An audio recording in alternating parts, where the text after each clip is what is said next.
सुप्रभात। सुधा सक्सेना का प्रातःकाल का आप सभी को सादर सप्रेम नमन। हम बात बात में कहते हैं कि ये ईश्वर का विधान है, ईश्वर ने रचा है, ईश्वर की सृष्टि है, ईश्वर जैसा चाहता है वैसा करता है। आइए आज ईश्वर का विधान पर ही हम कुछ चर्चा करते हैं कि ईश्वर किस प्रकार से हमें देता है। ये कुछ ऋषि मुनियों ने जो सोचा समझा उसका वर्णन किया कि किस रूप में हमें मिलता है अपने कर्मों का फल। आइए ईश्वर का विधान देखते हैं। हम सभी परम पिता परमात्मा के पुत्र हैं। वे हम सभी पुत्रों को समान रूप से चाहते हैं, पर वह जिन्हें योग्य, विश्वसनीय और ईमानदार समझते हैं उन्हें अपनी राजशक्ति का कुछ अंश इसलिए सौंप देते हैं कि वे उसके ईश्वरीय उद्देश्यों की पूर्ति में हाथ बटाएं। धन, बुद्धि, स्वास्थ्य, शिल्प, चतुराई, मनोबल, नेतृत्व आदि शक्तियाँ जिन्हें अधिक मात्रा में दी गई हैं, वे उन्हें दैवी प्रयोजन के लिए दी गई है।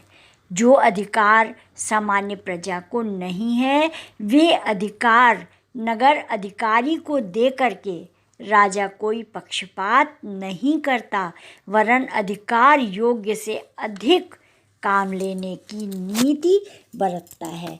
परमात्मा भी कुछ थोड़े से लोगों को अधिक संपन्न बनाकर अपने अन्य लोगों के साथ अन्याय नहीं करता, बल्कि वह सभी को समान रूप से विकसित करने का अवसर देता है। वह पक्षपात और अन्याय करे तो फिर समदर्शी और दयालु कैसे कहा जा सकेगा। जीवन यापन की उचित आवश्यकता पूरी करने वाली वस्तुएं प्रभु प्रदत्त प्रत्येक व्यक्ति का वेतन है। आलसी, अकर्मण्य और उल्टे सीधे काम करने वाले लोगों का वेतन कट जाता है और उन्हें किन्हीं अंशों में अभावग्रस्त रहने को विवश होना पड़ता है। जो परिश्रमी, पुरुषार्थी और सीधे मार्ग पर चलने वाले हैं, वे अपना उचित वेतन यथासमय पाते रहते हैं।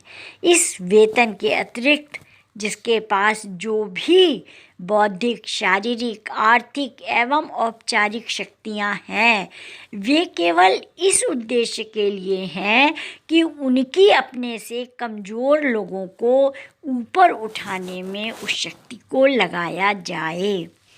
प्रत्येक समृद्ध मनुष्य को प्रभु ने यह कर्तव्य सौंपा है कि अपने से जो लोग कमज़ोर हैं उनकी मदद करने में इन शक्तियों को व्यय किया जाए। यदि कोई सुशिक्षित है तो उसका फ़र्ज है कि वह अशिक्षितों में शिक्षा का प्रसार करे। कोई धनवान है तो उसको चाहिए कि वह अपने से निर्धन लोगों में या ज़रूरतमंद लोगों को उस धन का सदुपयोग करे। कोई शक्तिशाली है तो उसका कर्तव्य है कि निर्बलों को, सताने वालों को रोके। और धनवान के निकट तो धन अमानत के रूप में रखा गया है कि वह उससे विद्या, बुद्धि, व्यवसाय, संगठन, सद्ज्ञान आदि का इस प्रकार आयोजन करे कि उससे ज़रूरतमंद अपनी चतुर्मुखी उन्नति कर सकें। प्रायः लोग यह कहते हैं कि जब मैं इतना धनवान हो जाऊंगा तब परमार्थ करूंगा, जबकि यह सोचना चाहिए कि आज मैं किन लोगों से अधिक संपन्न हूँ और जो नहीं संपन्न हैं उनकी मैं किस प्रकार सहायता कर सकता हूँ। और ईश्वर, अक्सर ये चीज़ कही जाती है कि ईश्वर कर्म नहीं आपकी भावना देखता है कि आप जो भी सहयोग सृष्टि के लिए, परमार्थ के लिए कर रहे हैं वो किस भावना से कर रहे हैं। यदि भावना सुंदर है, भावना सगुणी है, तो निश्चित रूप से परमेश्वर का विधान आपके लिए अच्छा ही होगा। और हमारे व्यवहार में यही बात समझने की प्रमुख होती है। आज इतना ही, धन्यवाद।